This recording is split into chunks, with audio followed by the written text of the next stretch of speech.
Ok. Bonjour, bienvenue sur Génération Business. On est au troisième épisode.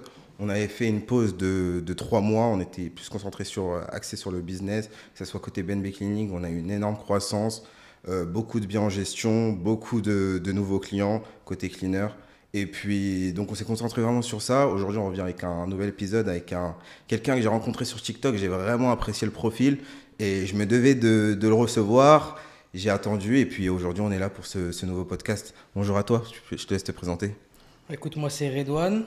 Comme tu as pu voir sur les réseaux sociaux, le but c'est de pouvoir montrer ce que je fais au quotidien. J'ai principalement une société de néon. À côté de ça, je fais également du sourcing et de l'import-export en Chine.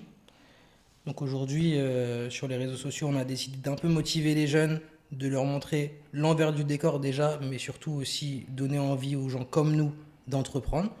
Donc voilà à peu près ce qu'on essaie de proposer sur les réseaux sociaux. Bon, franchement, non, le contenu, il est qualitatif de fou. Merci. J'apprécie également. Mais là, on va revenir d'abord sur qu'est-ce qui t'a donné envie de faire ta boîte, Nova Spectra. Et avant, qu'est-ce que tu faisais avant? Pourquoi tu as lancé ça? Et vraiment ton parcours de A à Z, de ta sortie du lycée à maintenant aujourd'hui. Allez, on commence. On commence, c'est Allez. go. Bah déjà, pour répondre à ta première question sur le projet qui occupe le plus de mon temps aujourd'hui, qui est Nova Spectra, moi je suis arrivé avec un constat assez simple. On est un pays incroyable, on a une envergure à l'international, on est connu pour l'élégance à la française. Mais en voyageant, je me rendais compte qu'on était un peu en train de laisser passer le train de l'innovation. C'est cool les décors haussmanniens, mais au bout d'un moment, on est en 2026 maintenant. C'est très beau, mais il faut quand même pouvoir proposer autre chose pour les gens qui aspirent effectivement à avoir des décorations différentes. Donc ça, c'était le premier constat. Après, on a décidé d'arriver avec un produit innovant qui ne se trouvait pas. On a développé une technologie de néon avec un effet 3D qu'on ne retrouvait pas en France jusqu'à présent. Donc ça a vraiment été le moteur du projet. Et par la suite, bon, je te l'expliquerai, mais on a compris là où le produit pouvait aussi répondre à d'autres besoins. Et on a ajusté en conséquence en proposant diverses gammes sur les néons. Ok, intéressant. Et donc, ça t'est venu l'idée, t'es associé, tu travailles seul? Alors, le projet, il est particulier. Ok, Il est né d'un voyage à Dubaï où ok. j'ai rencontré mon premier associé avec qui j'ai lancé le projet. Effectivement, forcément ça va avec l'entrepreneuriat, on n'était pas aligné au niveau des visions qu'on avait. J'avais vraiment un objectif de scaler, de le développer. Je voulais pas forcément prendre de l'argent dès le début. Je dis pas que c'était son objectif, mais effectivement, quand à la fin du mois, tu as gagné 10 000 € et que ton associé te dit de les réinvestir à 100%, je peux comprendre que tu te sentes un peu lésé. D'où l'important de bien cadrer une collaboration commerciale avec un associé. Et effectivement, bon, entre-temps, j'ai été amené à racheter ses parts, que j'ai revendu par la suite à mon associé actuel. Et c'est vraiment à partir de ce moment-là qu'on peut dire que notre projet il est passé vraiment dans une autre dimension et qu'on a réussi à créer ce qu'on possède aujourd'hui. Ok, et là, ça fait combien de temps à peu près que vous êtes sur ça? Alors la boîte, que je te dise pas de bêtises parce que je calcule plus, mais je te dirais que la boîte elle a été créée peut-être en 2024, sûrement aux alentours de juin-juillet 2024. Je suis resté à peu près 6 mois avec mon premier associé et donc du coup mon associé actuel elle a récupéré les parts en janvier 2025. Donc ça fait à peu près 1 an et demi. Ok, bah, très belle croissance pour un an. On est content. Ok, et donc avant Nova Spectra, tu faisais quoi? J'en ai fait beaucoup des choses. On va recommencer vraiment mon premier projet entrepreneurial. Donc moi je viens de Montreuil 93 et j'avais des amis qui rappaient, qui se débrouillaient plutôt bien.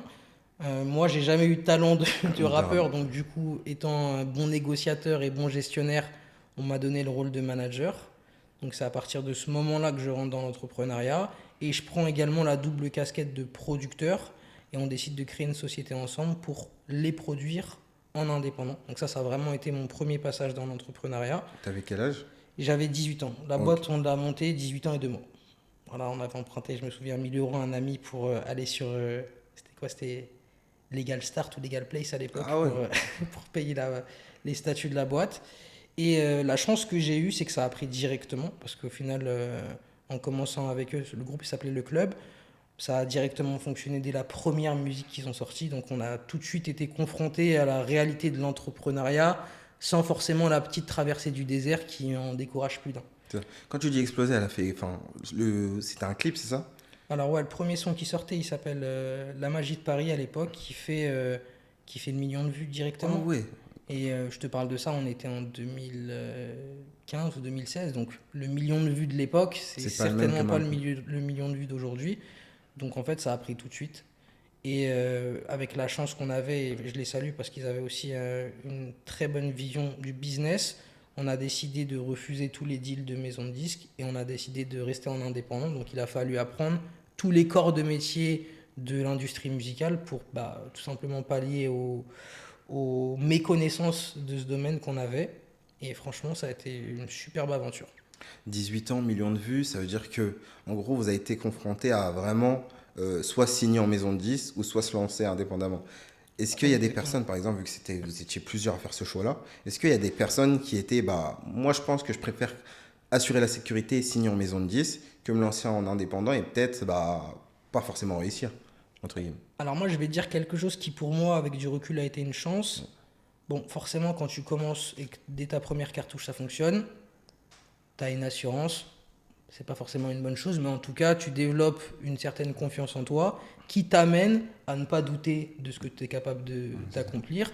Et donc, ça a été quand même quelque chose d'assez naturel de se tourner vers le côté indépendant pour la simple et bonne raison que quand tu fais des rendez-vous et que tu comprends d'emblée que les gens en face de toi, ils te voient comme un produit, tu es une ligne sur un fichier Excel et qu'il n'y a aucune projection, aucune affinité, aucun affect, effectivement, pourquoi aller chez eux? Moi, je sais que j'avais un de mes associés qui me disait souvent la même chose.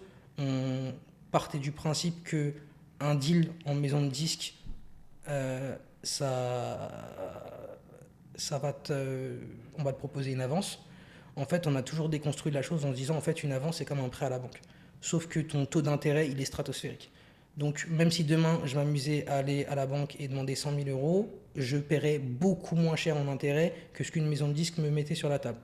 Si, au final, la maison de disque, elle m'accompagnait, elle me proposait un réel plan de carrière, on aurait pu hésiter. Mais effectivement, on se rendait compte qu'à part l'argent et le prestige de signer dans ce label, que ce soit Universal ou Sony ou d'autres, j'avais rien d'autre. Mm. Donc en fait, ça a été, on l'a déconstruit très rapidement et on s'est tout de suite naturellement orienté tous ensemble vers la partie indépendante. Ok. Et après ça, ça veut dire que premier million de vues, vous avez enchaîné les clips, il y a eu des featuring avec de grandes personnes, enfin Alors en vrai, c'est assez marrant parce que ils ont toujours eu un succès qui est très à part du reste de l'industrie. Ils se sont très peu mélangés.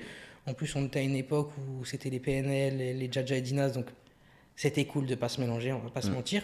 Et aussi, quand tu as 18 ans et que t'es pas encore construit totalement socialement, c'est pas évident de dire aux mecs que tu coaches, les gars, allez parler avec des gens 100% par intérêt, parce que sinon vous ne seriez pas parlé, pour aller gratter un featuring. Mm. Donc au final, ça s'est fait en autarcie, on va dire. Et en fait, la recette, elle a marché d'office en étant seul. Donc je pense qu'ils ne se sont même pas trop posé la question d'aller vraiment se mélanger, comme on disait à l'époque, parce que ça fonctionnait déjà sans les gens. Donc bon, pourquoi rajouter d'autres personnes dans la boucle? Ouais, très clair, c'est vrai. Et donc, tu as continué, t'as collaboré combien de temps avec eux avant de passer à la suite? Longtemps, longtemps. On a bossé, je pense, de 2015 à allez, 2022, 2023, où forcément tu prends de l'âge, tu Ouais, aspires à autre chose, tu développes d'autres compétences. Et je pense que pour eux, principalement, ça doit être pesant d'être à la caméra, d'être au centre de l'attention et de se dire que tu fais tes courses à G20, peut-être qu'il y a un mec qui regarde par-dessus ton épaule. Je dis pas que c'était des méga stars et que ça arrivait tous les jours, ouais, bien sûr. mais je pense que t'es pas totalement propriétaire de ta vie et au bout d'un moment, tu aspires peut-être un peu plus à de la discrétion et à pouvoir mener tes propres projets, c'est Ouais, normal. c'est sûr, c'est sûr. Et même, tu vois, bosser avec les mêmes personnes. Nous, on se connaît depuis très longtemps, on s'est rencontrés, on avait 3 ans, on a fait la maternelle ensemble. Bosser avec les mêmes personnes pendant 80% de ta vie, c'est relou. Je pense au bout d'un moment, ça y est, tu veux voir Ouais, autre chose. ouais. Donc voilà. Et donc, après ça, t'as fait quoi? Alors en fait, moi, j'ai profité déjà, en parallèle, j'ai mené les deux activités ensemble. J'ai profité du tremplin qui a été ce qu'ils ont pu faire grâce à la musique. Moi, j'ai tout de suite compris que j'avais envie de rester dans ce milieu. Je me suis découvert des qualités de gestionnaire, de marketing et de... J'avais la dalle, tu vois, donc ça me dérangeait pas d'aller voir des gens que je connaissais pas et d'aller chercher quelque chose qui m'intéressait. Donc je me suis dit, bon, tu as un petit réseau, il faut que tu le mettes à profit. On va essayer de voir si on ne peut pas rentrer dans un label ou rentrer dans un média. Et donc, par beaucoup de stratagèmes très très techniques, j'ai fini par intégrer le média qu'avait fondé Booba à l'époque qui s'appelait OKLM. J'ai vu ton TikTok, oui. Ouais, voilà. Et du coup, en fait, je me suis occupé de toute la partie marketing, donc côté musique. Donc, en fait, toutes les personnes qui voulaient passer sur le média, bah, théoriquement, ils devaient passer par moi parce que j'étais le péage. Tu me payais et puis si on aimait ton profil, on crée une stratégie de contenu autour de toi et on te proposait des choses adéquates. Ok, ça t'a créé beaucoup de contacts du coup dans la musique. Énormément, et au-delà de m'avoir donné des contacts, ça m'a permis de vivre de l'intérieur ce que j'avais fait avec le groupe, parce qu'avec le groupe, tu es forcément limité qu'à tes propres activations. Donc quand tu sors de la musique, c'est là que ça bouge, sinon c'est un peu linéaire. Et là, en fait, j'étais dans un tourbillon où je rencontrais des gens intéressants tout le temps. J'ai eu la chance de rencontrer des gens incroyables. J'aurais jamais pensé les rencontrer. Être dans une dynamique de groupe, parce que le média, c'était 15-20 personnes qui bossaient à plein temps. Donc, tu te nourrissais de tout ça en même temps. C'était impactant. Parce que tu bossais la journée, le soir, tu avais des événements, des concerts, des soirées privées. Donc, on était dans un tourbillon. Et je pense que c'est ça aussi qui m'a permis de comprendre que on avait passé un peu le plafond de verre. On avait découvert un réseau ultra intéressant. Et aujourd'hui, on pouvait s'en servir, même pour nos propres projets. Donc, ça a été vraiment un gros déclic, je dirais. Ok. Ok. Et après ça, du coup, t'es arrivé entre OKLM, du coup, la transition OKLM à Nova Spectra, où il y a Ah, eu d'autres il choses y a eu encore. encore des choses. Bah, déjà, il y a eu le Covid. Ok, oui. Covid, malheureusement, beaucoup de choses ferment. Le média, il survit pas, malheureusement. Donc, ça, c'est un peu la fin du conte de fées, entre guillemets. Donc, moi, à ce moment-là, je me rends compte d'une réalité, c'est que finalement, quand tu crées, quand tu travailles pour ou avec des gens et que tu n'es pas réellement le honneur de tout ce que tu développes, tu es impacté par des décisions qui ne sont pas celles que toi tu as prises.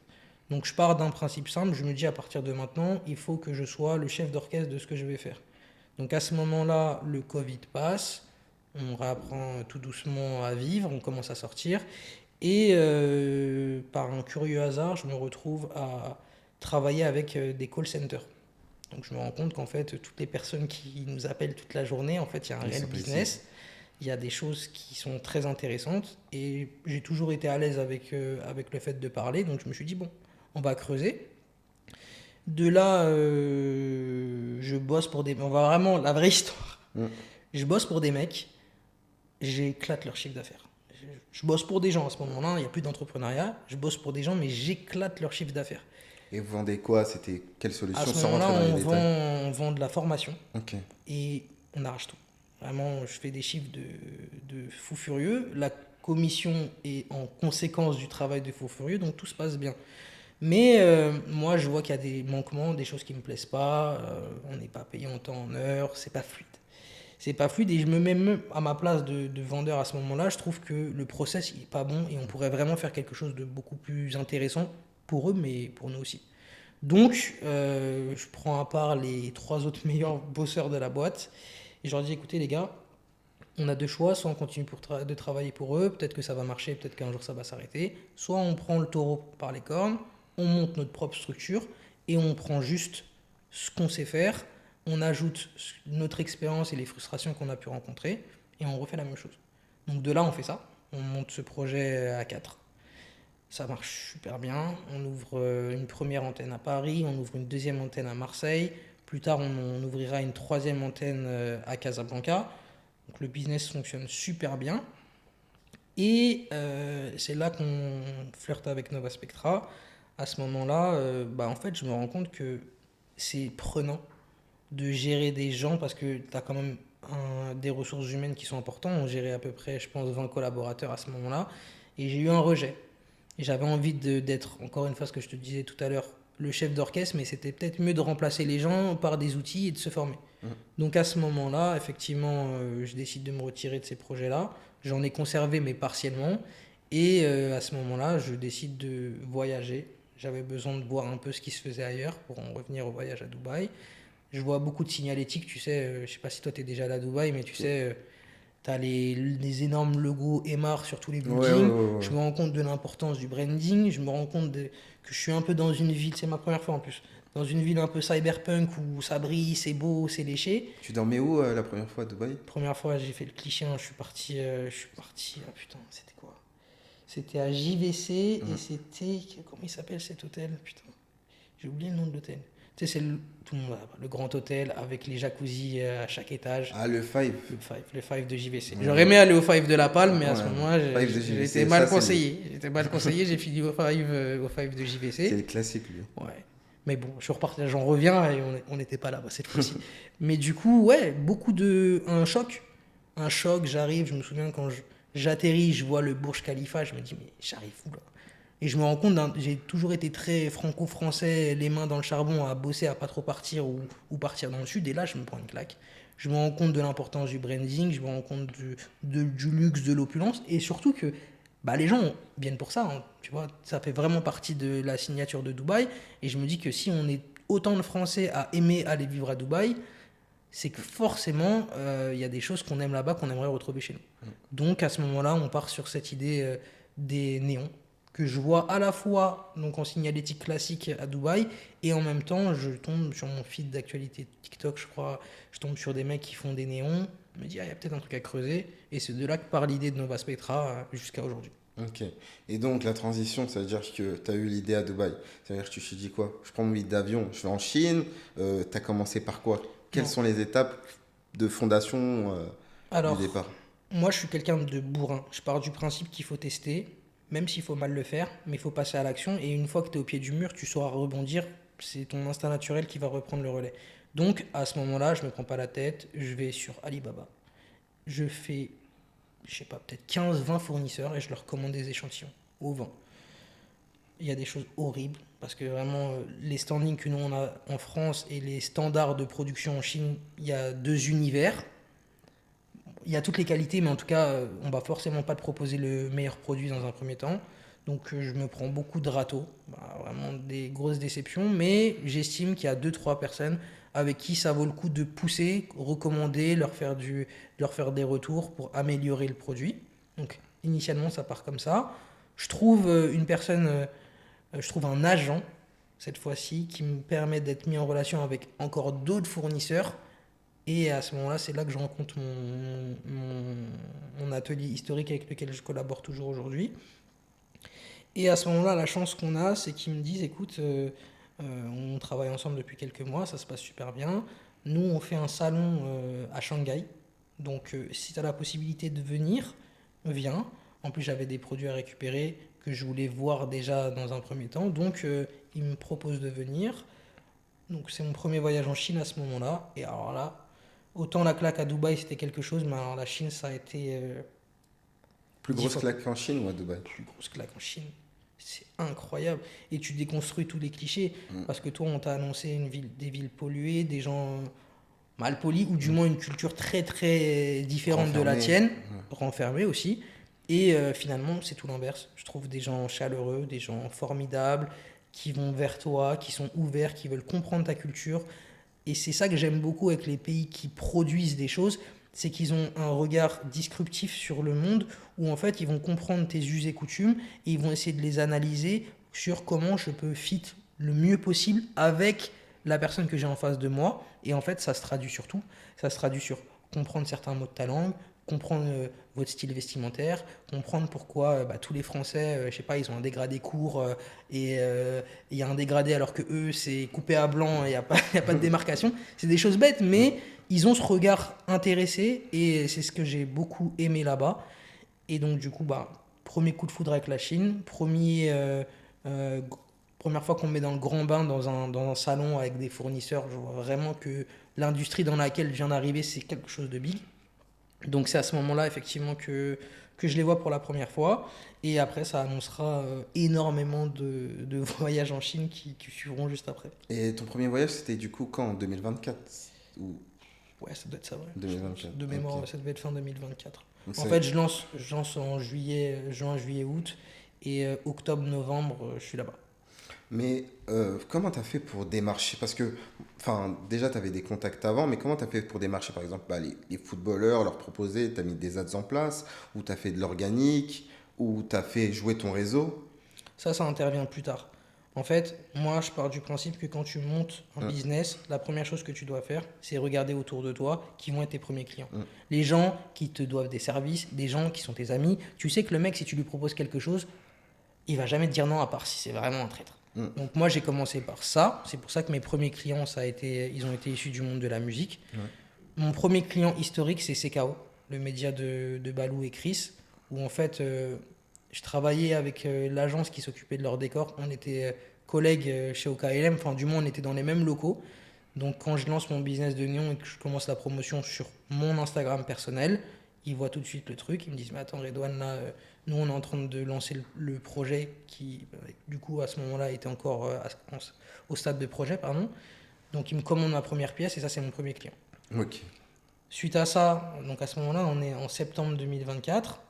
Je vais en Chine, comme je t'explique. Dernier jour de la Chine, je reçois un message. Euh, un mec du SAF de Gazo à Modé, au passage, je te salue. Et il me dit, écoute, enfin, petite parenthèse, fête de la musique quelques mois avant, je suis dans Paris, je le croise, on se connaît plus ou moins depuis quelques années. Je lui dis, écoute, là j'ai lancé mon business, si un jour tu as besoin d'un néon, regarde ce qu'on fait, viens vers moi. Et je lui glisse l'idée, on repart en Chine quelques mois plus tard. Dernier jour avant de partir, je reçois un message d'Amodé qui me dit, écoute, là je te fais une commande, là je veux faire le logo BSB pour nos bureaux. Et donc du coup c'est le premier artiste entre guillemets que je fais, c'est pour BSB. Et en fait, en rentrant en Chine, bah, je me dis, attends, tu viens de voir toutes les coulisses de ton business, t'es même pas encore rentré que tu vois que le téléphone il sonne. Au final, mis bout à bout, tu commences à avoir quelques petites commandes et t'as des noms qui sont quand même assez Bah sympas. oui. Continue à impacter le milieu de la musique. Et après, je me dis, bon, on va commencer ça, on va le sécuriser. Et ensuite, après ça, on ira voir d'autres domaines qu'on connaît peut-être un peu moins. Ok. Donc, en fait, quand je rentre de ça, pour vraiment finir la bascule sur la musique, je me dis, mais attends, tu fais des stars, tu fais des gens qui sont très très identifiés dans le milieu de la musique, que ce soit des médias, que ce soit des artistes. Ta cible, in fine, c'est les studios d'enregistrement. Donc en fait, on commence là à créer tout un process de ads où là, on va vraiment target les, les studios d'enregistrement. Et là, c'est le carton parce qu'en vrai, tous les studios ils commencent à nous commander des néons. Et en vrai, c'est logique. Mhm. Moi, l'argument que je leur donnais toujours, c'était on a tous ce cliché de le rappeur, il a fini sa session, il est là, il freestyle a cappella le son qu'il vient d'enregistrer dans le studio. Si quand on le filme, si la vidéo, pardon, quand elle sort sur les réseaux sociaux, tu as ton marqueur avec le nom de ton studio qui est marqué, c'est un tampon. C'est ça. Les gens ils Un vont se néon, c'est un rappeler de toi. tampon. Bah oui. Un néon, c'est un tampon. Ça permet de renforcer ton identité visuelle et surtout d'avoir une présence sur les réseaux sociaux. C'est toujours comme ça que je l'ai vendu, que je l'ai défendu. Et donc, ça, les gens ont compris le besoin de suite. Et donc, du coup, ça s'est très bien passé sur cette période-là. Et après, on a décidé d'aller effectivement sur d'autres marchés. Après, c'est ça. C'est quoi? C'est les footballeurs. Alors, on a lancé deux autres projets en simultané. On a lancé du coup les maillots qu'on appelle Digital Jersey, qui est une version en néon du maillot du joueur. Donc, il peut choisir sur tous les maillots qu'il a eu dans sa carrière, il peut choisir le maillot. Nous, on le reproduit à l'identique avec les mêmes couleurs, avec son flocage. Et ça fait vraiment une pièce unique décorative pour les footballeurs. Et en parallèle de ce projet, on a lancé notre gamme de disques d'or. Donc, c'est un département qui s'appelle Limitless Trophy chez nous, qui permet d'avoir une version lumineuse en néon de ton disque d'or pour avoir vraiment quelque chose d'impactant. Ok. Donc c'est comme ça qu'on a développé, après on a élargi la gamme auprès de Nova Spectra. Ok. Félicitations. Merci. Franchement, non, franchement, c'est incroyable. C'est un super projet. Merci. Et donc là, vraiment, là, tu es vraiment que axé sur ça. Tu développes du coup tes réseaux pour promouvoir ce business-là ou plus pour en tant que personal branding, dans le sens où tu veux motiver la jeunesse, leur dire que tout est possible. Si moi je l'ai fait, tout le monde peut le faire. À ce moment-là, pas encore. À ce moment-là, je pars déjà dans un sacré chantier. Je me dis, attends, bon, c'est bien, tu connais des artistes, mais vendre des disques d'or, c'est pas les mêmes gens que tu cibles, parce que en réalité, les gens qui achètent les disques, c'est les labels Mm. qui derrière les redonnent aux artistes, mais là, tu changes d'interlocuteur. Donc, tu as un chantier où il faut refaire une prospection accrue, identifier tous les labels. Je te parle vraiment du process que je mets en place à ce moment-là. Ouais. J'identifie les labels, j'identifie qui est signé où, j'identifie également quel type de contrat ils ont, parce que potentiellement, si tu es en distribution, c'est avec ton producteur que je dois parler. En revanche, si tu es en contrat d'artiste, c'est avec ton chef de projet au sein du label que je dois parler. Donc j'essaie d'identifier un peu toutes ces subtilités-là. Je me renseigne sur les sites comme la SNEP qui permet de savoir au jour le jour les certifications qui tombent. Je me rends compte que j'ai un problème, c'est qu'en vrai, si le disque il est certifié or le vendredi, je peux pas contacter le mec le vendredi, c'est déjà trop tard. Sa commande, elle a déjà été passée auprès d'un prestataire parce qu'ils anticipent un peu le moment où ça va tomber pour être en capacité de remettre la plaque le jour J à l'artiste. Donc, je commence à créer un algorithme qui anticipe les streams des gens pour que moi j'ai une fenêtre de tir, c'est 3 semaines pour avoir ta plaque. Ok. Je me dis, bon, il faut que je contacte les gens 4 semaines avant. Comme ça, j'arrive en amont de la négociation. Il n'y a aucun acteur concurrent qui s'est positionné dessus. J'ai une petite semaine de négociation avec eux. Et ensuite, j'ai les 3 semaines nécessaires pour pouvoir lancer la production et délivrer mon client. Donc ça a été un gros chantier. Et ensuite, le vrai gros chantier qui date de l'été dernier, ça c'était stratosphérique. C'était les maillots. Parce que moi, j'arrive avec mon idée, elle est géniale. Mais au final, mon idée, je connais aucun footballeur. Je sais pas comment les approcher.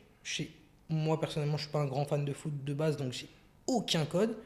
Alors là, c'est parti sur un truc de malade. J'ai fait un tableau dans lequel j'ai identifié tous les acteurs qui pouvaient potentiellement être en contact avec des footballeurs. Donc j'ai identifié les agences créatives qui font de la photo vidéo, les personal shoppers, les conciergeries, les agents de joueurs. Que tu connaissais au nom ou... Je connaissais personne. Ok. Donc vraiment, j'ai digué, je suis allé sur les réseaux, j'ai commencé à regarder un peu les footballeurs, quel genre de compte ils suivaient. Donc c'est là que j'ai identifié ces grandes familles de prestataires. Ensuite, donc j'ai rajouté aussi les agents de joueurs. Et à ce moment-là, une fois que j'ai eu ma base, j'ai commencé à pitcher mon projet. Donc on avait commandé déjà des samples, on a fait un gros shooting pour présenter nos créations. Et à partir de ça, je me suis appuyé sur les créatifs qu'on avait fait à ce moment-là pour démarcher en DM par mail tous les acteurs du monde du football pour débloquer mes premiers clients. Au début, il y avait plus de refus ou les gens ont direct accroché comme... C'est simple, il n'y avait pas de refus, ils ne répondaient pas. C'est-à-dire, en vrai, je contacte des gens et je me rends compte que c'est tellement un milieu opaque, fermé, Ouais. que personne ne vient. En même temps, ils ont tellement de DM que bah, ça passe à la trappe. Bah, en vrai, non. Ah Eux, ouais. non. Eux, je pense qu'ils ont tous vu mes contacts parce qu'à ce moment-là, je ne contacte pas de footballeurs. J'arrive avec une proposition de valeur, c'est voilà. Quand je parle à un agent, je lui dis écoute, tu viens d'arracher un joueur à peut-être à la ville à laquelle il est attaché depuis 4 ans. Tu l'as fait voyager à l'autre bout du monde, il a signé en Arabie Saoudite. Ah, je pense qu'il est énervé. Tu veux lui mettre une petite pilule pour lui faire une caresse sur la nuque. Achète Ah mon oui, produit, ok. monte-lui, événementialise entre guillemets sa signature. C'est un achat coup de cœur. Il va être content. Et là, non. Je me prends un mur. En fait, les Personne. mecs, j'ai un contact avec qui je parle. Il me dit écoute, on revient vers toi, mais le prix de l'œuvre, il était tellement conséquent que je comprends vite que je ne peux pas vendre mon œuvre à quelqu'un qui compte l'offrir. Je peux la vendre qu'à un joueur. Il n'y a que qu'on a l'argent pour s'acheter ça. Parce que le maillot, il est à 1080 euros. 1080 euros. Ouais. Donc à ce moment-là, bah, tu es obligé de vendre en direct au footballeur. Donc à ce moment-là, je change mon fusil d'épaule et je me dis, bon, là, on va muscler le jeu, on va mettre beaucoup plus Et de tu pouvais photos sur pas les baisser réseaux. le prix ou... J'avais pas envie. Ah, ok. J'avais pas envie parce que je me dis, en vrai, je vais le baisser pourquoi? Parce que in fine, je sais qu'il y a un marché. Ouais. Donc si je brade mon œuvre, je vais juste diluer la marge que je prendrai plus tard. C'est juste que ça va me prendre plus de temps pour arriver à mes fins. Ouais. Donc non, je me dis au contraire, il faut qu'on strike tous les intermédiaires, qu'on arrive à parler aux footballeurs en direct. Donc je me dis, bon, il faut que je sois présentable. Donc je commence à mettre plus de photos de moi, commence à apporter les mêmes marques, commence à créer un genre de synergie entre nous. Putain. Et à ce moment-là, je contacte les premières personnes. Et je vais même te dire, je suis un peu un psychopathe. Il faut savoir que je faisais des néons pour 2 gros barbeurs. Et eux, bah, ils coiffent les footeux. Donc je me dis, et d'ailleurs, petite parenthèse, c'est comme ça que l'idée des néons, elle vient. Je bosse avec un coiffeur qui s'appelle Millimétro. Et c'est lui qui coiffe beaucoup de joueurs du PSG, dont Désiré Doué. Et un jour, on lui fait un néon, on fait une vidéo qu'on met sur les réseaux, lui aussi il la partage. Et en fait, on se retrouve avec Désiré Doué qui like la photo.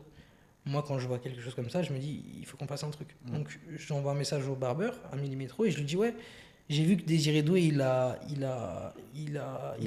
kiffé.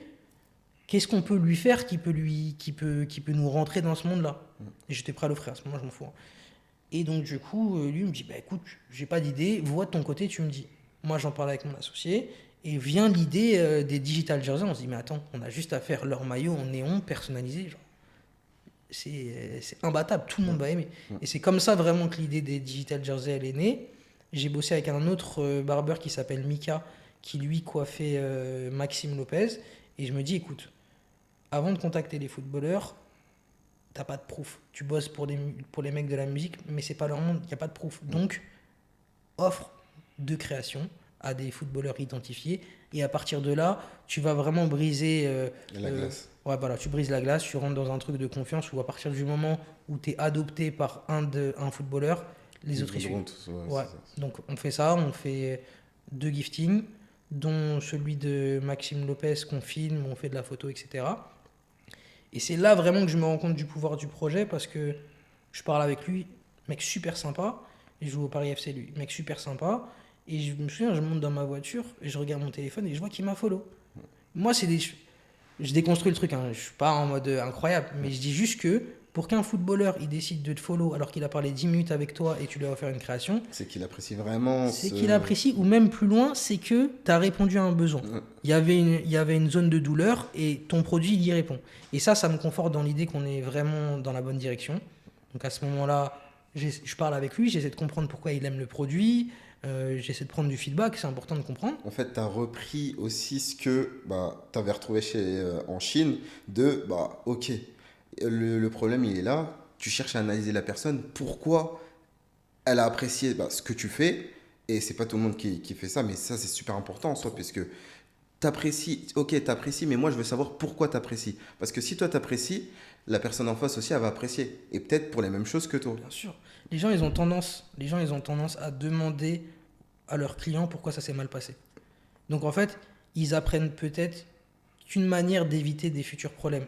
Mais si tu demandes à ton client pourquoi il a aimé l'expérience, tu vas intensifier l'expérience client parce que tu vas comprendre le petit truc qu'il a vraiment apprécié et tu vas en créer quelque chose de récurrent et tu vas l'intensifier. C'est ça. Tout est dans la finition en soi. C'est important. C'est vraiment, il faut comprendre ce que ton client il aime et tu boostes. Et c'est ça qui va vraiment te faire changer de dimension.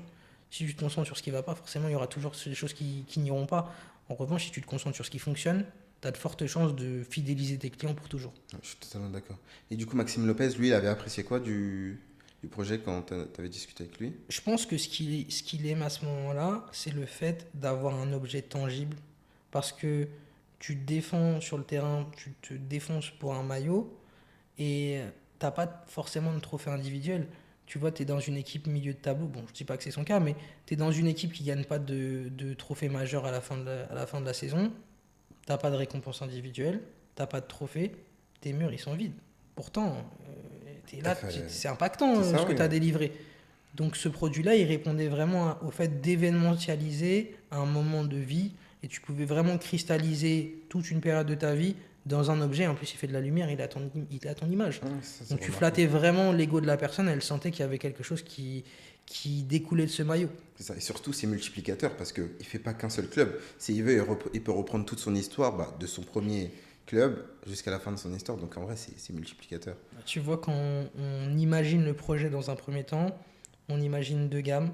On imagine la gamme, je ne sais plus comment on l'avait appelé, mais en gros, c'est une action, c'est une seule activation, donc tu prends un maillot. Et on imagine un autre projet qui s'appelle Legacy, où cette fois-ci, on te propose de créer plusieurs maillots, ton club formateur, parce qu'ils sont attachés au club qui les a formés, les différents clubs dans lesquels ils sont passés, et la sélection nationale, s'ils sont effectivement en sélection nationale. Donc c'est à ce moment-là, en plus, qu'on imagine ce truc on a vraiment la possibilité d'accompagner les gens et de créer du récurrent. Parce qu'au final, un business comme celui-ci, si tu rentres dans quelque chose où tu fais juste une vente, tu vas arriver au bout de tes limites. C'est ça que j'allais te poser comme question. Du coup, ça marche comment? Par exemple, si la personne elle prend le pack, c'est plusieurs maillots différents ou c'est une seule trappe qui met sur le maillot pour changer? Non, il a vraiment tous ces maillots. Le but, Ok. c'est de faire une pièce. Ils ont souvent une pièce de trophée Ouais. et d'avoir vraiment tes murs qui sont tapissés avec vraiment tes maillots un par un. Ok. Et donc, toi, tu appliques une réduction du coup sur Exactement, tout. Ok. forcément. Si tu me fais une commande plus importante, évidemment on va être un peu plus flexible sur les prix. Ok, ok, ok. Donc ouais, on fait ça. Et puis comme je te dis, Maxime, ça se passe super bien. Et bah, on comprend qu'on a la proof nécessaire pour prospecter. Et à ce moment-là, on passe en mode bourrin, c'est-à-dire qu'on envoie des messages tous les jours à tout le monde. Sur Instagram. Et ouais, encore plus subtil, on like. Like les publications des gens. On attend de voir s'il y a des footballeurs qui like en contrepartie les maillots parce qu'ils viennent de les découvrir. Et à ce moment-là, Est-ce message. que tu postais des stories pour voir qui a regardé ta story ou non? Je faisais pas attention. Ok. Parce que je me dis, quelqu'un qui regarde ta story, c'est pas suffisamment impactant Ah ouais? pour que je rentre en contact avec toi. Tu as vu mon produit, mais tu m'as pas montré un intérêt. En revanche, tu like, je sais vraiment que le produit, T'as plu, quoi. il t'a plu. Ok. Donc à ce moment-là, quand j'avais des likes, effectivement, je rentrais en contact directement avec Ils répondaient avec les direct? profils. Certains oui, certains non, mais bon, moi l'important c'est d'en avoir le plus qui me répondent, dont certains qui passaient commande, et ensuite m'appuyer sur ces nouvelles commandes-là pour encore une fois on allait, même si les mecs qui jouent en Allemagne, on prenait la voiture, C'est on ça que j'allais allait. te poser aussi comme Je sais ce question. que je fais. C'est J'ai ça. j'ai écrasé ma marge. Ça veut dire qu'en vrai, je gagnais peut-être une centaine d'euros sur un produit parce qu'il a fallu financer le déplacement, prendre une caméra, filmer. Et en fait, on ne faisait pas d'argent. Mais, comme je te l'ai expliqué au début, et c'est ça qui me différenciait de mon premier associé, Investissement nous, sur ça. on réinvestit. Nous, franchement, grâce à Dieu, j'ai la chance de ne pas dépendre de ce projet-là pour vivre. Donc, on est décomplexé sur la manière de faire du business. On réinvestit quasiment tout ce qu'on touche parce qu'on sait qu'in fine, on aura forcément plus à l'arrivée. Donc, on a fait ça et c'est ça qui nous a sauvés parce qu'on a fait beaucoup de footballeurs. De ça, bah, ça a fait un effet boule de neige où les footballeurs voyaient ce qu'on faisait pour les rappeurs, donc ils nous achetaient des trucs. Les rappeurs voyaient ce qu'on faisait pour les footballeurs, donc ils nous achetaient des trucs. Et en fait, on se retrouvait à avoir des bacs. Ouais, c'est ça. Chacun se renvoie la balle. Exactement. On avait vraiment des vases communicants et ça abreuvait notre pipe de clients. Ok, ah, trop kiffant. Mais du coup, comment ça se passait? Par exemple, là, je sais pas, Maxime Lopez, enfin, un autre joueur que lui, te commande le maillot. Tu reçois le maillot chez toi. Tu dis, ah bah tiens, on vient, on se fixe un rendez-vous. Moi, je viens te livrer le maillot en main propre. C'est-à-dire que tu prenais ta voiture, tu faisais toute la journée avec lui, tu filmais de quand tu partais de chez toi jusqu'à la livraison du maillot, tu filmais les backstage et le tournage en lui-même, ou comment ça se passait? Il faut savoir que déjà l'idée, elle vient pas de moi. Ok, Moi, je suis très pudique quand je fais du business avec les gens et je pense que c'est ça qu'ils apprécient aussi. Je sais que tu es quelqu'un de connu, j'ai pas envie de m'imposer à toi. Tu me donnes ce que tu veux me donner et je m'adapte. Donc en fait, au début, premier client suite à Maxime Lopez, c'est Serhou Guirassy qui joue à Dortmund.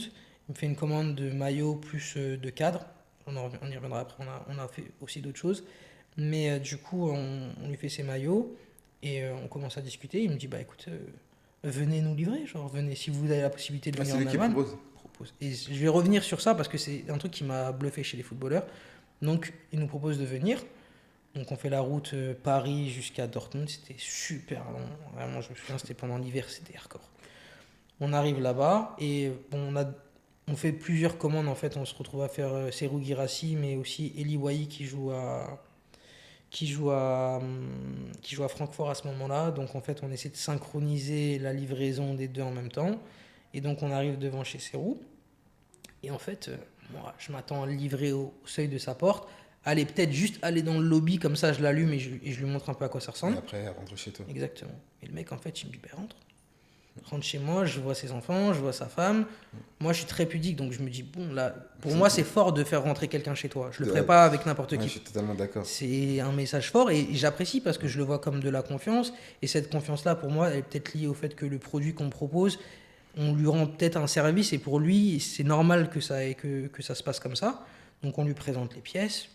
Incroyable, il est trop content. Et nous, pas timide, mais tu vois, on est là dans notre Choqué, coin, quoi. le petit verre d'eau, collé au mur parce qu'on n'a pas trop envie de prendre de l'espace. Et il nous regarde, il nous dit, mais Les gars, mettez-vous à l'aise. pire, il me dit, mais vous filmez pas? Je dis, bah, non, je filme pas. Moi, mon travail, c'est juste de livrer. À la rigueur, on fait une petite photo de ton maillot allumé dans la main, mais ça s'arrête là. Il me dit, non, non, non, prenez vos caméras, je filme, je le montre, tantôt mon tour, tantôt le tour de mon associé.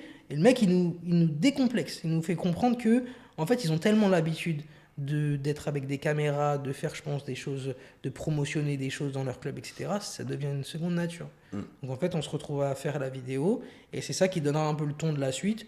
où on adopte un peu un positionnement où tu veux faire du contenu, on le fait, tu veux pas le faire, on le fait pas. On attend que ça soit toi qui sois à l'initiative. Et puis ça s'est toujours passé comme ça. Et je pense que c'est un truc qu'ils aiment chez nous parce que on respecte vraiment le cadre de la collaboration.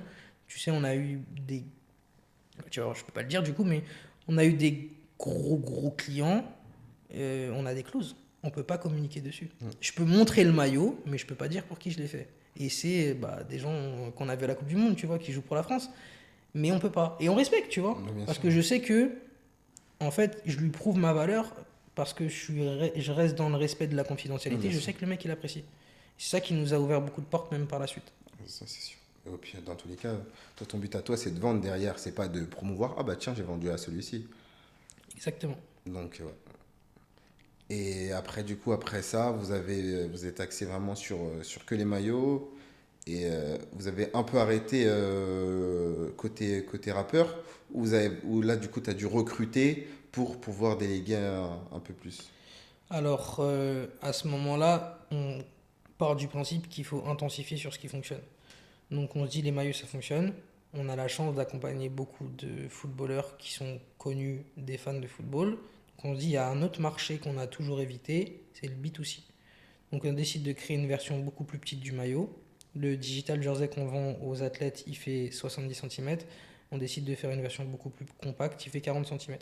Avec un prix beaucoup plus attractif, on écrase nos marges avec une volonté, pouvoir permettre aux fans de foot d'avoir ce trophée avec eux.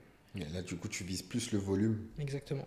Donc à ce moment-là, on scale, on décide de créer beaucoup plus de créatives, d'investir beaucoup plus d'argent sur les réseaux sociaux, mais en ads, chose qu'on ne faisait pas forcément. On a beaucoup dépendu de l'organique et du contenu fondateur jusqu'à présent. Donc on décide de partir sur ça et ça cartonne. Parce qu'on a la chance de le lancer juste avant le Black Friday. Donc on se positionne sur cette partie-là, il n'y a pas très longtemps, mais en début novembre 2025. Donc c'est le moment où l'e-com ça pète. Donc en fait on se En retrouve, novembre 2025, c'est le début où l'e-com ça pète. je veux dire plus la période de l'année parce que tu as le Ah Black oui, oui, Black Friday, tu Friday, as Noël qui décembre, ok, arrive. ok. Donc c'est Ok, vraiment ouais, ouais, ouais. le moment où les gens vont vraiment consommer. Ah, ils appellent ça le Q4. Exactement, Ouais, ouais, le ok, fameux ok. Q4. Et donc du coup, ça se passe super bien pour nous parce que le timing est avec nous. On fonctionne très bien. On est même submergé par les commandes à ce moment-là parce que c'était physique. Mais ça se passe bien, on est content. Et puis quand ça se stabilise, à ce moment-là, on décide de refaire d'autres produits, de plus se concentrer sur la partie néon personnalisée qu'on avait pas délaissée, mais qu'on avait moins priorisé sur la partie acquisition. Mm.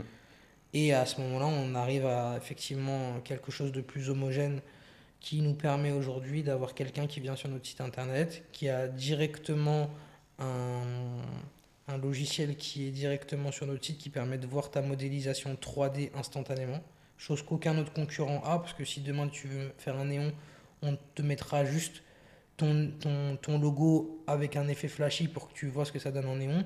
Nous, aujourd'hui, on a la capacité de téléverser n'importe quel logo ou n'importe quel maillot sur notre module et que tu puisses avoir une modélisation 3D instantanément de ton produit. Ok. Donc ça nous a permis de se libérer énormément de temps et de plus dépendre de graphistes. Maintenant, en fait, le mec, il vient, il dépose sa pièce, il voit son néon en avance, il a la possibilité de booker un call avec un de nos vendeurs. Le vendeur, il l'accompagne, il vérifie la faisabilité du projet, les tailles, il lui donne des conseils s'il doit en donner, et après, il passe la commande. Donc nous, on Ok. n'a plus d'action individuelle en tant que fondateur sur le produit. Tout est automatisé. Oh, trop fort. Ouais, Et on est content. On vient de finir en plus là, donc je suis encore dedans, je suis très fort. oh, trop fort, félicitations. Et Merci. du coup, le site, moi je vais revenir sur le début du site. C'est qui l'a dev? Ton asso ou c'est toi? Mon associé. Tout. Et c'est pour ça que je vous le dis hein, et je regarde la caméra. Prenez le temps de trouver le bon associé, mais lorsque vous avez des gens qui sont complémentaires, vous allez loin. Elle a développé le site internet, les créatives, les automatisations avec le chatbot, c'est elle. Celle qui allait chercher, etc. Elle nous a C'est ça. changé la vie. Moi, en fait, c'est simple. Dans la boîte, je m'occupe de la stratégie globale, des canaux d'acquisition. C'est moi qui m'occupe de recruter le staff qui s'occupe de vendre. Tout ce qui est relatif à l'argent, c'est moi. Et elle, tout ce qui est relatif à la technique et au marketing, c'est elle. Oh, c'est intéressant. Bon, en vrai, c'est vraiment complémentaire, quoi. Complémentaire, vraiment. Intéressant. Ça nous a changé la Et vie. vous vous connaissez depuis combien de temps à peu près? On se connaît depuis 2023. En fait, on a bossé brièvement ensemble dans les call centers. Ok. Et en fait, on est resté en contact parce qu'on a senti vraiment un matching d'un point de vue mindset. Moi, je vais te dire honnêtement, dans ma vie, des gens faits du même bois que moi, j'en ai rencontré très peu. Et je te parle vraiment de gens qui viennent des mêmes villes que nous, des mêmes banlieues, même héritage culturel. Et je les compte sur...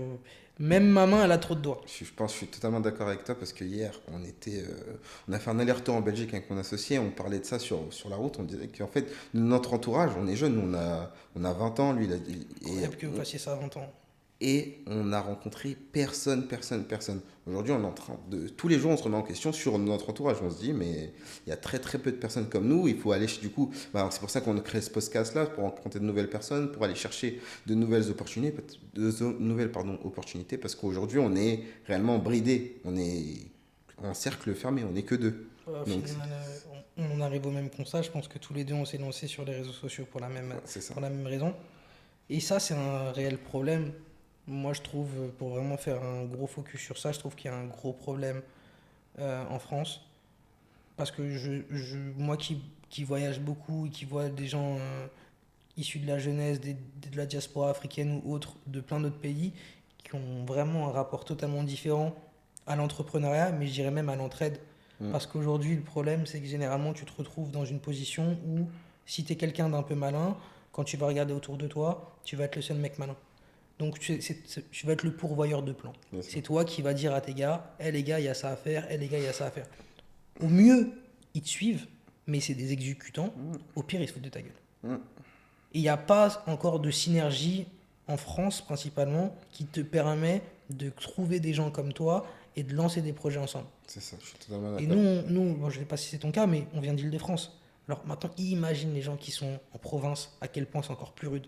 Parce que nous, on se plaint, mais tu prends le métro, 20 minutes, tu es dans les beaux quartiers. Hein. Mm. Eux, ils font 20 minutes, frérot, il y a des champs et des vaches. Nous, on vient des champs. Eh bah, tu vois. Ouais. Bon, avant, j'habitais à Paris, mais oui, après, du coup, je suis parti de ce côté-là, et ouais, on vient de ça, c'est encore pire. T'étais où, toi?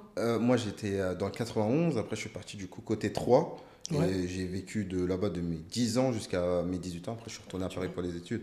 Et dans mon lycée, honnêtement, je suis le seul enfin, de mon entourage, et j'ai côtoyé quand même énormément de personnes au lycée, hommes comme femmes, très peu pensent mindset, très peu pensent business, ou très peu, genre, ont juste l'ouverture d'esprit pour eux, tu leur dis 10 000 euros, C'est dur, non? ils sont éblouis.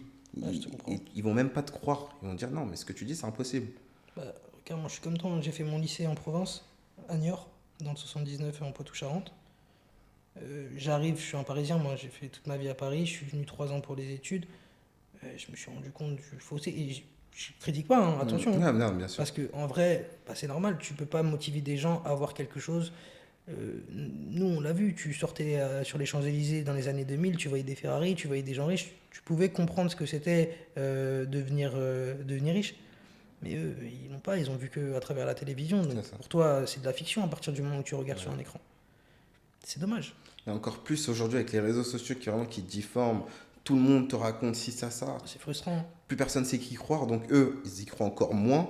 Et aujourd'hui, toi, tu arrives, moi j'ai un projet concret, je fais ça, ça, ça, ça. Est-ce que toi, tu veux me suivre? Tu vas gagner tant, viens avec moi, tu peux apporter ta part à l'édifice. C'est simple, moi je te propose juste ça, fais ça. Ils vont dire, ok, intéressant. Ils vont se lancer après, bon, j'en ai S'ils marre. se lancent. Ouais, S'ils se lancent déjà.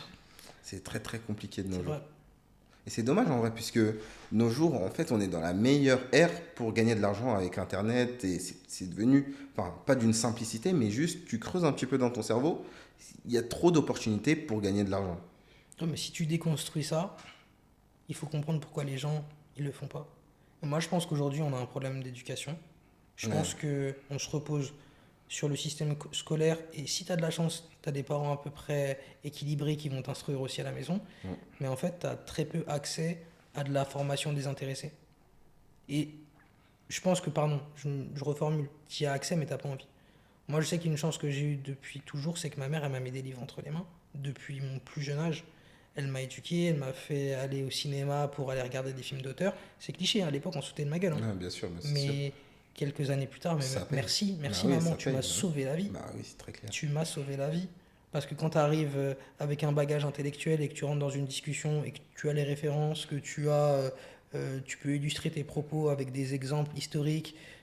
Les gens, ils aiment. Ah ouais, ouais, ouais. C'est important de pouvoir alimenter une conversation avec de la culture, avec de la finesse, avec de l'esprit.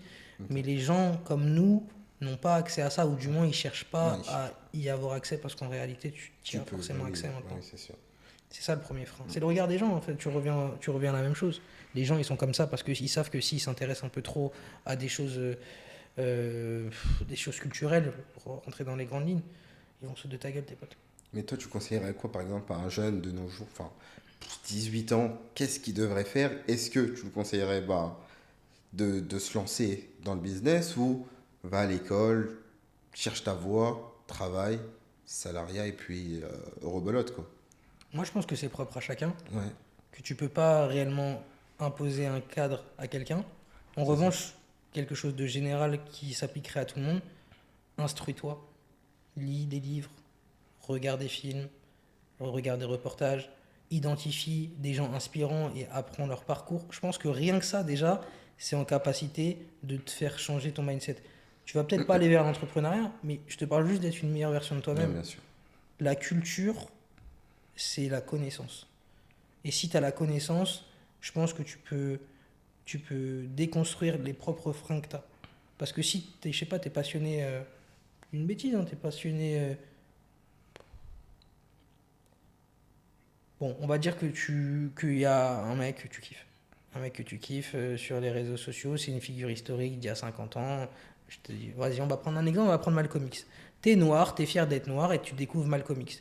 Peut-être que tu as découvert Malcolm X via des reportages, peut-être que tu as découvert Malcolm X avec le film, le biopic avec Denzel Washington. En tout cas, par le biais de la culture, tu t'es intéressé à cette personne-là. Après, tu déconstruis. Eh, mais attends, c'est devenu quelqu'un, historiquement, quelqu'un qui a défendu les droits des Noirs. C'est une figure importante. Ok, mais ce mec-là, en fait, quand tu regardes son histoire, bah, c'était un petit gangster, tu vois, c'était un mafieux de bas étage. Bah, le mec, il est devenu ça. Et je pense que quand tu te renseignes sur les gens et sur la culture, tu déconstruis et tu comprends que n'importe qui, même s'il est né petit, il peut rêver Bah grand et il oui, peut le bah devenir. oui, Il faut c'est juste sûr. s'en donner les moyens. Et C'est c'est ça. de la chance aussi. C'est une question de rencontre. Et ça, c'est aussi un autre conseil à donner aux jeunes. En fait, Faut aller chercher les opportunités. c'est comme si toi, je sais pas, tu nais avec un chiffre aléatoire. On va dire que tu nais avec le 2.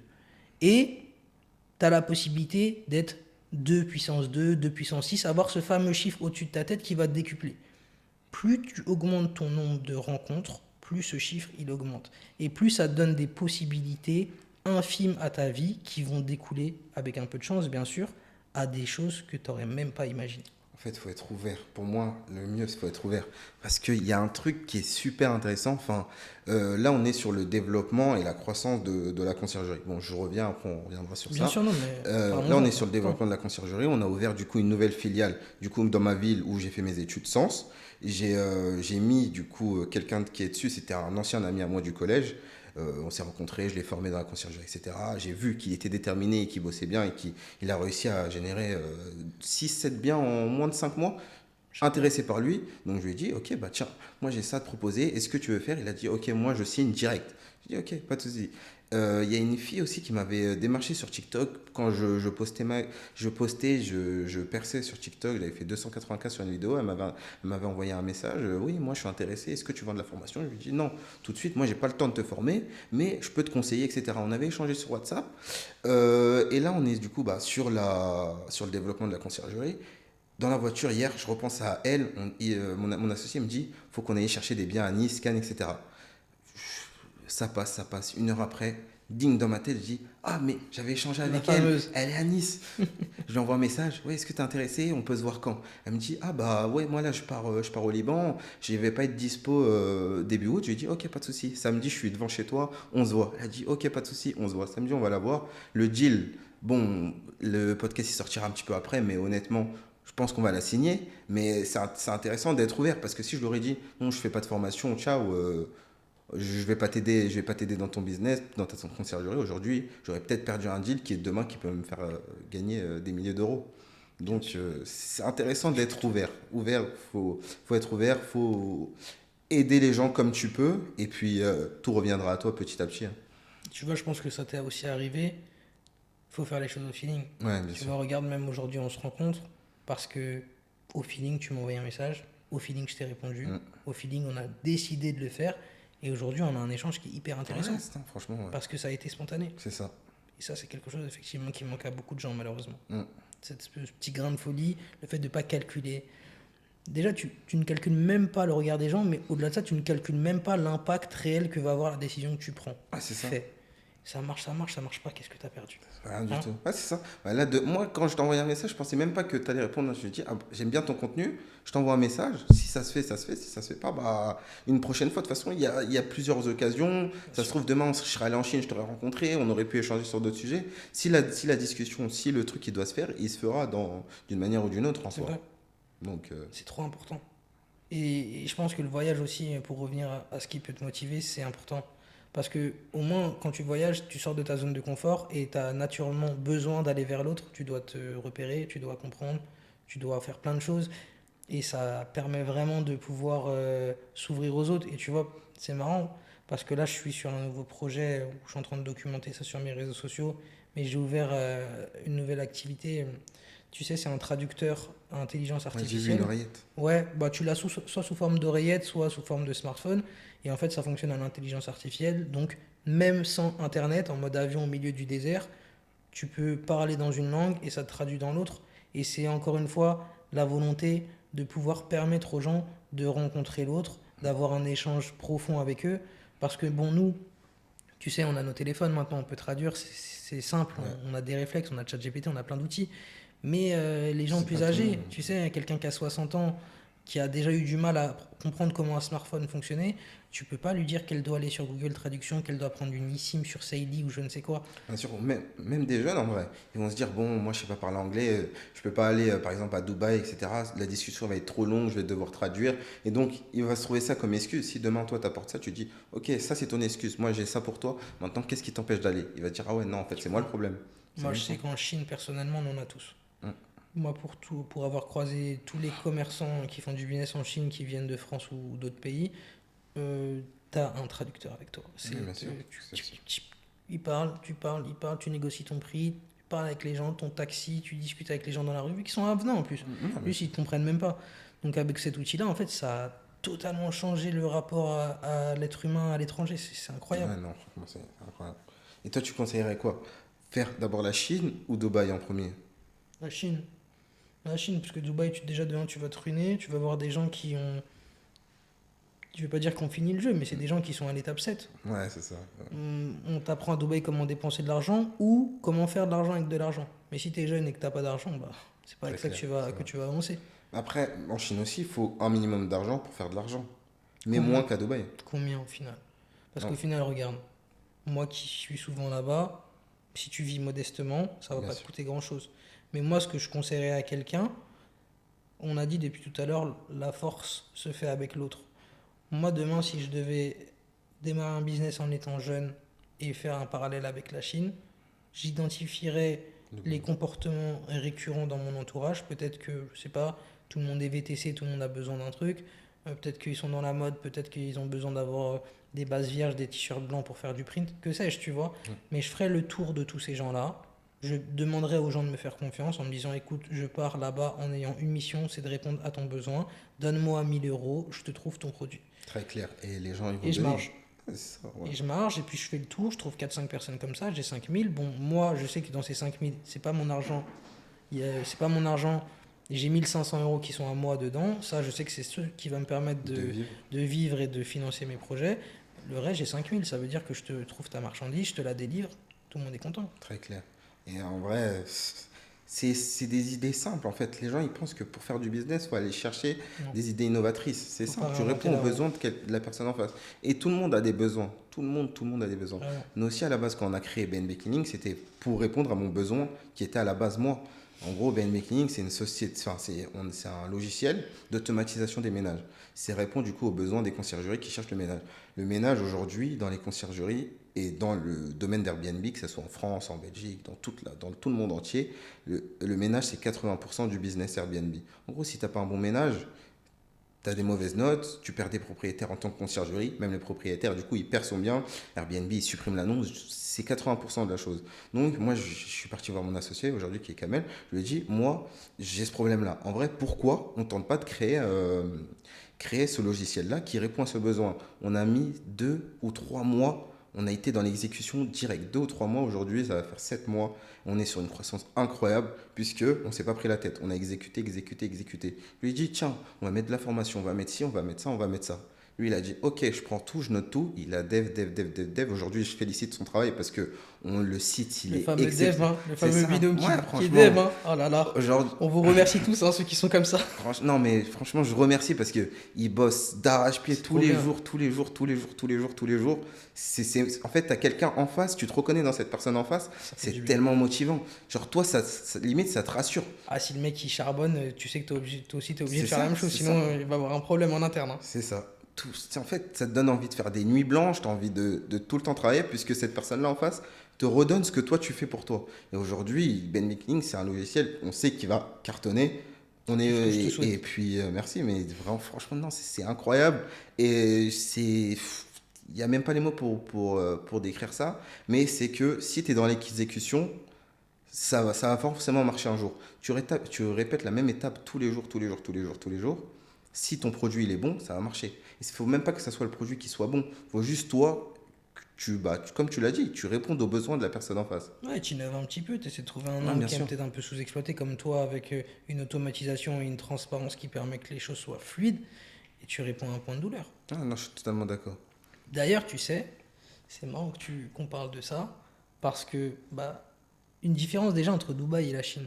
Tu sais, là, il y a des moments où je suis à l'hôtel, des moments où je suis dans les appartements. À Dubaï, j'étais dans un appartement, et à un moment en Chine, j'étais aussi dans un appartement. À Dubaï, t'arrives, le bien, il est clean. Ça, c'est génial, tu vois, t'as du service. Ouais. Mais là où la Chine, c'est un autre monde. Moi, en Chine, quand je prends un appartement, je me réveille, je récupère les clés, le bien, il est clean. Je pars la journée, je pars en mission, j'ai des rendez-vous, etc. Je rentre, l'appartement a encore été refait par la femme de ménage. Donc en fait, on a un service et pourtant, Continuellement. hein, Un service continuellement. continuel. C'est-à-dire que chaque fois que je me lève, j'ai une prestation que j'aurais eu normalement dans un hôtel. Mais dans une location courte durée, type Airbnb. Booking, en Booking, l'occurrence, ouais. parce que en Chine, tu n'as pas forcément toutes les mêmes plateformes Bien sûr. que chez nous. Mais effectivement, tu as la même prestation que tu aurais retrouvée au sein d'un hôtel. Mais est-ce que le prix de la nuit, il est élevé ou Non. pas? Tout pas. Ok, Je pourrais incroyable. regarder, mais je pense que là, l'exemple que j'ai en tête, on devait être à une nuitée qui devait être à 60 euros par jour. Et tous les jours, la personne, elle vient faire le ménage. C'est Tous les incroyable.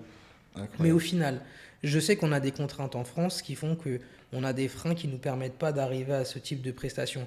Mais lorsque tu as un bien premium, que demain, via de la location courte durée, tu factures une unité à 500, 600 euros.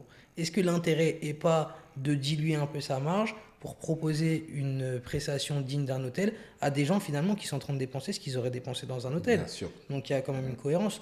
Encore une fois, ça revient à ce que nous on a fait avec les néons. Certes, tu dilues ta marge, mais tu crées un point impactant auprès de ton client qui va se dire, ouais, les gars, on a pris une location, en fait, la meuf, elle a fait le ménage tous les jours. Ouais, Ou le monsieur, bref. pardon. Hein? Mais en tout cas, la personne, elle a fait le ménage tous les jours. Ouais, c'est ça.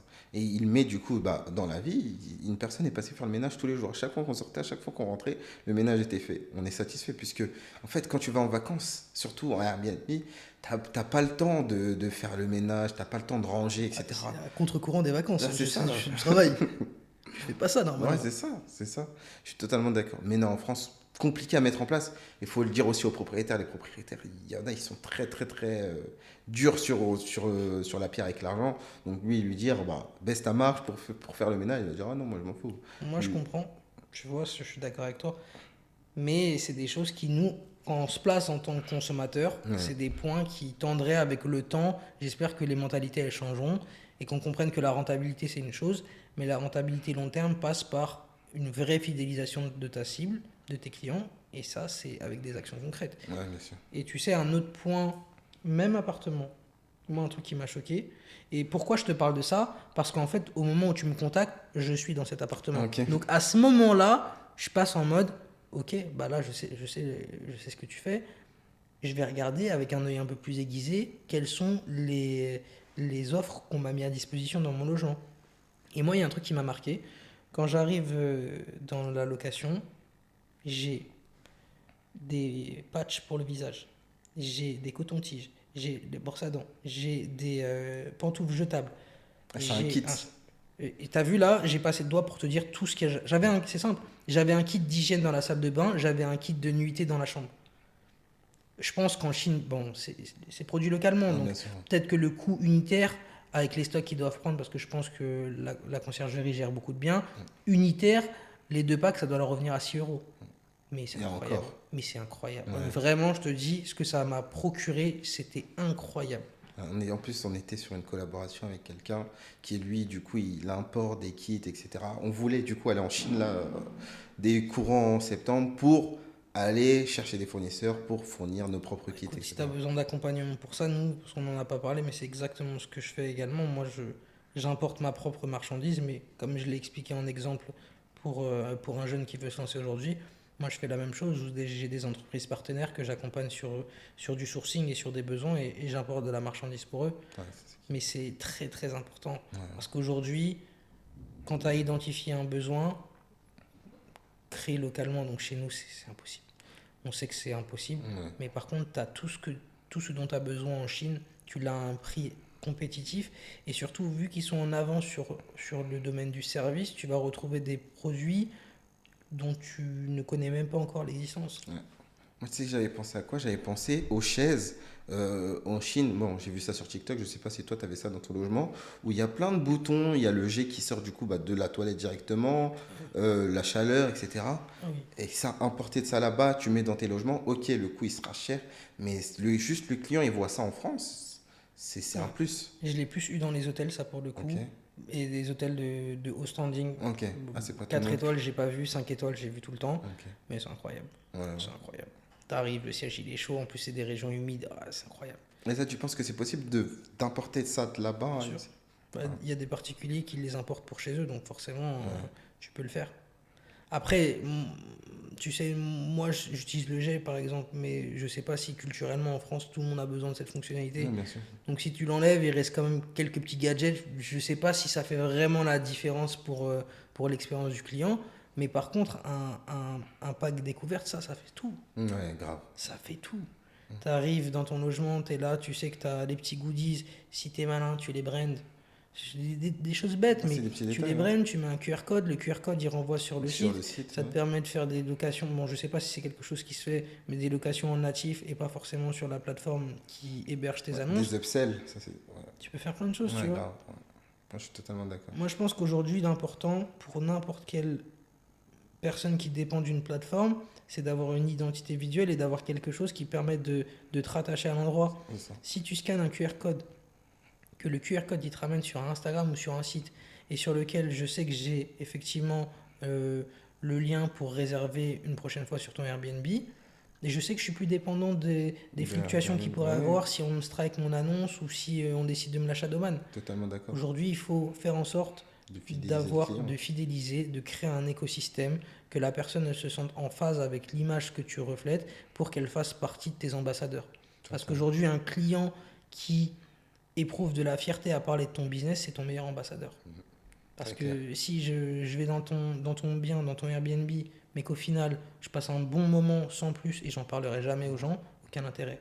En revanche, si je reviens, je dis écoutez, là j'ai vécu une expérience incroyable, allez là-bas et vous m'en direz des nouvelles. On dit. Tes prescripteurs de tendance auprès de ton cercle, c'est toi qui envoie la tendance, voilà, je suis fier de ce dont je vous parle, tu changes tout. Et même, c'est un peu comme les néons, c'est du flux. La personne, si elle vient une fois, elle va revenir une deuxième fois. Elle se dit, ok, ah bah moi là, j'ai une petite formation à faire sur Paris sur 2-3 jours. J'ai pas besoin d'aller chercher sur l'annonce. Abdel, hop, je réserve ton logement, tac, tac, tac. Au moins, je sais que j'ai mon adresse signature dans cette ville-là et je vais tout le temps aller là-bas quand je serai là-bas. Et c'est tout le temps comme ça. Surtout moi, tu sais, je fais partie des gens, je vais au même endroit. Ouais, moi, À partir du moment où j'ai trouvé chaussures à mon pied, je vais pas m'amuser à aller tester encore d'autres je choses. suis totalement d'accord avec toi. Ok, ça répond à mes attentes, je vais là-bas. Et pour tout, hein, restaurant, hébergement, tant que c'est du service, j'ai pas envie de faire de crash test. Ouais, parce qu'après, tu finis par être déçu. Ah ouais, Tu vas tenter, je vais me dire, mais inévitablement. pourquoi je suis allé là-bas alors que là-bas, j'étais mieux, quoi. Et c'est la même chose avec les entreprises. Ouais. Et c'est la même chose avec les partenaires commerciaux. Lorsque tu sais que la personne avec laquelle tu travailles, elle te délivre parfaitement ce que tu attends d'elle, pourquoi aller ailleurs? Moi, en tout cas, c'est mon mindset que j'ai essayé de toujours appliquer. J'essaie de devenir cette personne-là. Vu que je la cherche continuellement sur des choses, il faut que je sois pareil. Bien sûr. Je veux que mon expérience, enfin ton expérience du moins avec moi, elle soit tellement incroyable. Il y a eu tellement eu aucun accro, ou s'il y a eu accro, soit tu t'en es même pas rendu compte, Ou soit c'est soit réglé. les régler instantanément. Moi, c'est ce que je cherche aujourd'hui à délivrer à mes clients. Je suis totalement d'accord. Parce que ça passe, ça fait tout vient continuellement à la fidélisation en soi. Et puis Exactement. c'est un roulement, c'est un roulement, c'est un roulement, c'est un roulement. Non mais franchement, superbe échange. C'était très intéressant de discuter avec toi. Merci Heureux pour. de t'avoir accueilli. Et puis franchement, les kits, je vais y repenser et puis on en On rediscutera en reste en interne. contact, Ouais, hein. bien sûr, bien En tout sûr. cas, merci beaucoup pour ton invitation. C'était Avec un plaisir. plaisir d'échanger avec toi et je te souhaite le meilleur dans ton activité avec ton associé. Pas de souci, avec plaisir. Bah, je te laisse déjà partager toi tes réseaux, etc. Peut-être que tu as un petit code à leur promouvoir, eux, s'ils veulent acheter le mini jersey ou un truc comme ça. Ouais, écoutez, si vous voulez commander des néons, vous allez sur mon site mynovaspectra.com. Nos réseaux sociaux, c'est mynovaspectra également. Et après, mes réseaux personnels, bon, j'utilise plus TikTok que les autres applications. C'est Redwan, Redwanlt. Simple. Bah, merci de nous avoir regardés. C'est la fin du troisième épisode. On se retrouve sûrement pour un quatrième épisode le mois prochain. Et puis n'hésitez pas à vous abonner. La Belle Maison CG sur Insta, La Belle Maison CG sur TikTok, notre site internet labellemaison.cg.fr. Il y a aussi La Belle Maison CG. Il y a beaucoup de La Belle Maison CG, mais il y a La Belle Maison CG slash chance, notre nouveau partenaire. Il y en aura sûrement d'autres. Et puis voilà, l'aventure continue. Et puis au revoir. C'est bon. Top. Merci à toi en tout cas. Merci à toi, frérot.